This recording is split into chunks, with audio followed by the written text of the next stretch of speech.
PR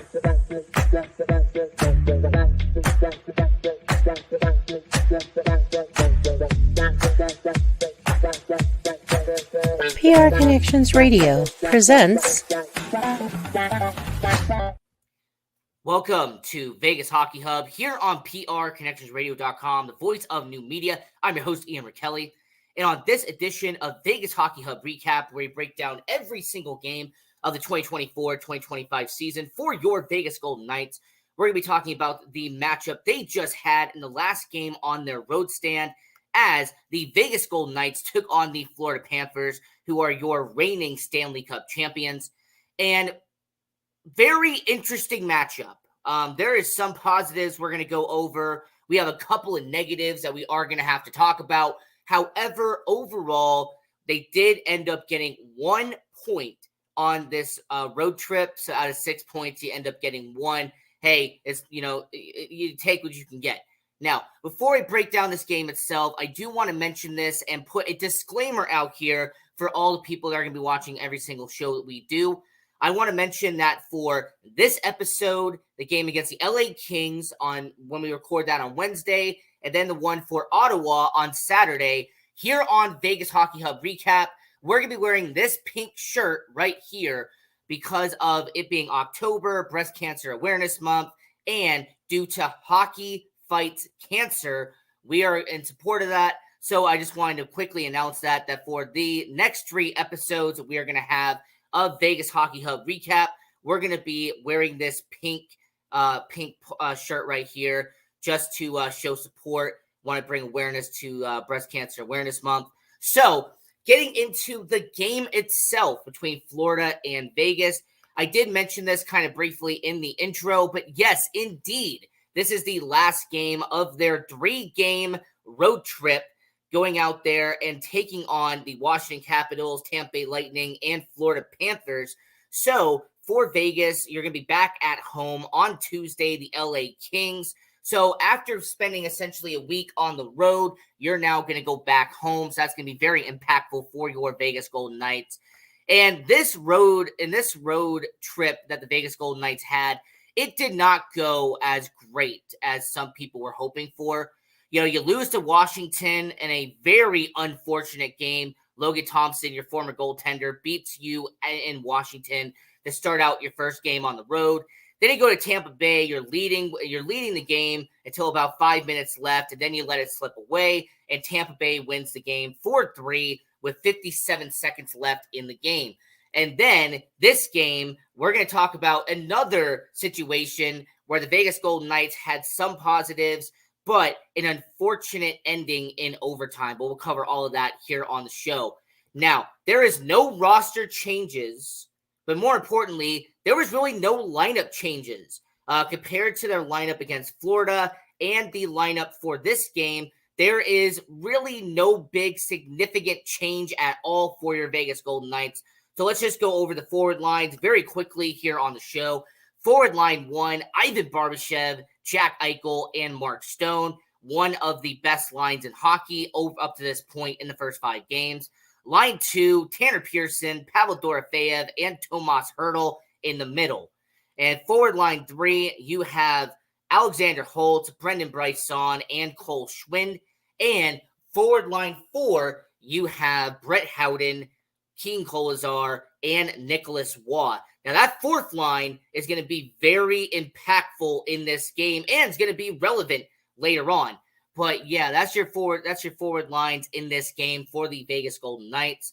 Defensive pairings have been the exact same for the first 6 games. You have Pietrangelo and Theodore. You have Hannafin and Haig, and then McNabb and Whitecloud. Korzak and Hutton still as a healthy scratch on the bench for your Vegas Golden Knights. And then in net for Vegas, and this is going to be his second start of the season, Ilya Samsonov. So he won his opening game. He was actually in net and won his debut. So that was good for him. And this second game, we're going to be talking about how great of a performance he did later on. But we're going to talk about all of that in just a second. So that is your forward lines, that's your defensive pairings, and then your goaltender in net for this game out there in Florida. And to kick off this game, I like the energy we saw from Vegas. The tempo was up in that first period. It seemed like there was no jet lag like it was against Washington. It felt like there was no, like you had to kind of ease into the speed as it was, in a few of these games they've had on the road in the past. The last few seasons we've seen that, like on the road, it takes a while for them to kind of get warmed up. Where in this game, not so much. The tempo was pretty solid for Vegas in the first period.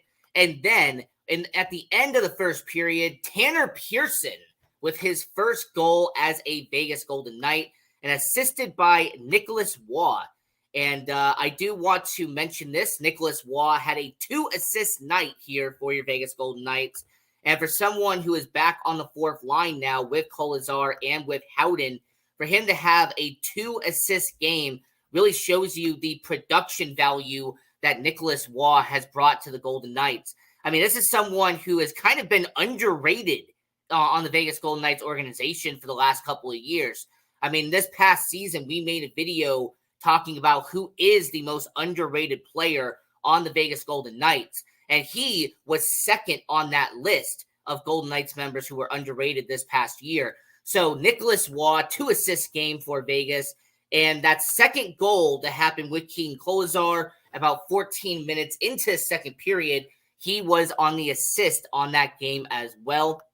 And we do not have this as a graphic, but I also do want to say Tanner Pearson, 1 goal and 1 assist in this game. He had an assist on the Keegan Kolizar goal. So for Tanner Pearson, 2-assist night. For a 2-point night. Nicholas Waugh, 2-point night. So overall, when it comes to the Vegas Golden Knights, we have seen some different faces have a multi-point game in this scenario against Florida. So in the second period, the Vegas Golden Knights unfortunately would be tied up as Sam Reinhart would score his 5th goal of the season for Florida, assisted by Aaron Ekblad. And you know what? Goals are going to happen. I really don't see anything to blame here or say there's any responsibility that has to happen there. Look, a goal is a goal. Reinhart got it past Samsonov. It was tied at 1-1. And then after Keegan Kolizar scored that second goal of the game, well, the Vegas Golden Knights would have their first power play opportunity as AJ Greer would get a hooking penalty. He would go to the box for Florida, and Vegas did not execute on the power play.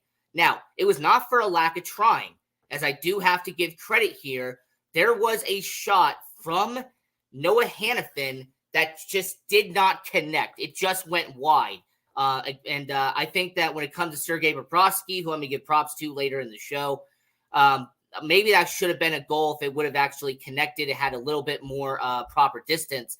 But yeah, Noah Hannafin on that power play opportunity, there was a power play shot that just went wide. So Vegas went 0 for 1 on the power play, and the discipline by Florida, being the reigning defending Stanley Cup champions, they did not have another penalty in this game. So Vegas was only 0 for 1 on the power play, the only opportunity they had in this matchup. But later on, unfortunately, Vegas would give away a situation as about 2 minutes left in the second period. Nicholas Waugh would get a penalty, and he would go to the penalty box. He would have to serve 2 minutes for the Vegas Golden Knights. So the Florida Panthers would be on the power play, and unfortunately, it would connect for Florida. So Florida with about 40 seconds left in the second period, Carter Verhaeghe would connect to Sam Bennett for his 4th goal of the season. And just like that, first power play opportunity, and it connects for Florida. So at the end of the second period, it would be a 2-2 game for your Vegas Golden Knights. And you know what? As much as I like the tempo and the energy, and I think Ilya Samsonov was doing a really good job in this game, defensively, man, the team stats is also going to kind of back this up as well. But the Vegas Golden Knights had 27 giveaways. And by the way, that's not a typo.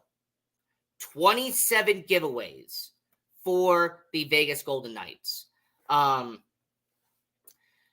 say that turnovers could be a problem would be a massive understatement. To have that many amount of giveaways, it just really shows that they have a lot of sloppy play in the neutral zone. And when you have sloppy play in the neutral zone, that creates 2-on-1s, that creates 3-on-2s, that turns into a breakaway going down the other end. And now you're back on defense. You're trying to catch up. So for Vegas, I kind of sit there and look at it and go, you know what? This is a Vegas Golden Knights team that really needs to focus on limiting the turnovers and everything going on there. Now, getting into the third period for your Vegas Golden Knights, they would have their second and final penalty of the game, as there would be a delay of game penalty as the puck would be shot over the glass, and Braden McNabb would have to make his way over to the penalty box to serve on that Vegas delay of game. And Vegas, thankfully, did not give up a goal here. So 1 for 2 on the penalty kill for your Vegas Golden Knights. And the Vegas Golden Knights, about halfway into the third period, your fourth line would step up and they would score their second goal of the game on the fourth line, as Brett Howden, who has had an excellent start to the year, his third goal of the season for your Vegas Golden Knights. Brett Howden, you know, a lot of people were kind of wondering what his role would be. Like, how would he fit in the Vegas Golden Knights organization for this season? Well, this fourth line has done exceptionally well. Kolazar scored a goal. Nick Waugh had a 2-assist night. Brett Howden scored a goal of his own. So for the fourth line, you have to give them props there. They did an exceptional job tonight. You know, first line had no points. The second line did have 1 goal, but the third line did not have any. So it was pretty much the second and fourth line that showed up in this game for the Vegas Golden Knights. And then the Florida Panthers, about 8 minutes left in the third period, Aaron Ekblad and Sam Reinhart would help them get on the board. It would be a 3-3 game for Florida. And Sam Reinhart, by the way, 11 points on the year, 5 of them goals, 6 of them being assists for Sam Reinhart up to that point. And your Vegas Golden Knights being tied at 3, they would go into overtime out there in Florida. And, you know, this overtime, it looked like it was going to kind of come to an end. It was going to be, 5 minutes. It was going to, everything was going on there. But something unfortunate would happen to your Vegas Golden Knights, as Gustav Forsling would get a clutch overtime goal for Florida. It would be Sam Bennett connecting to Sam Reinhart over to Gustav Forsling. And just like that, in overtime at the 4-minute mark, Florida would pick up the victory at their home base in front of their home crowd, and they would end up winning this game 4-3. And your Vegas Golden Knights, unfortunately, have an overtime loss, the first overtime loss of the season for your Vegas Golden Knights. One player that I am not going to bash here, in fact, I'm going to give them a bunch of compliments, is Ilya Samsonov. Ilya Samsonov, 45 saves on the night. He did everything he had to. The fact that he faced 49 shots on net really shows you that he had a lot of discipline. He was calm, and more importantly, he was on the ice for around 65 minutes as a goaltender, and him having 45 saves on 49 shots, he did a really good performance for your Vegas Golden Knights. So I'm going to give a bunch of credit here to Ilya Samsonov. He has done an amazing job so far as a Vegas Golden Knights goaltender. And when you compare his 2 starts on the year to Aiden Hill's 4 starts on the year, is it reasonable to ask a question? Samsonov allowed only 1 goal against Anaheim and was a stellar performer. And then against the Florida Panthers, even though it was a 4-3 loss in overtime, he had to record 45 saves on net. Compare that to Aiden Hill. Aiden Hill's had to give up in 4 starts so far, 4 goals, 3 goals, 4 goals, and 4 goals. So I don't know if there's going to be a competition. We do not know if there's ever going to be that controversy in net. But so far, in the first 4 games, Aiden Hill hasn't looked as great as what Ilya Samsonov has done in the first 2 games. Now, there's going to be some people who are going to be critiquing me on that. I know there's one person that loves Aiden Hill. I understand that. But bias aside, I'm going to look at this objectively and say that Ilya Samsonov in the first 2 games has done a really impressive job as the backup in Vegas.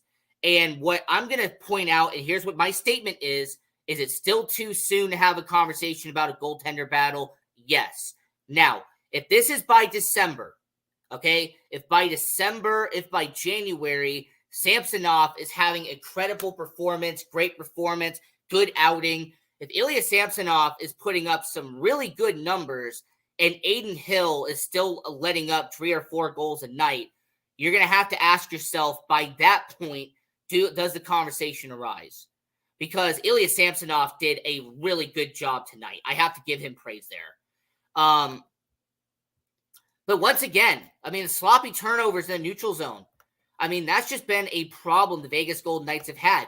We saw it in the first period. We saw it in the second period. We definitely saw it in overtime that the Vegas Golden Knights, just think about how many giveaways the Vegas Golden Knights had in this game. I said the number earlier in the show. I will say it again.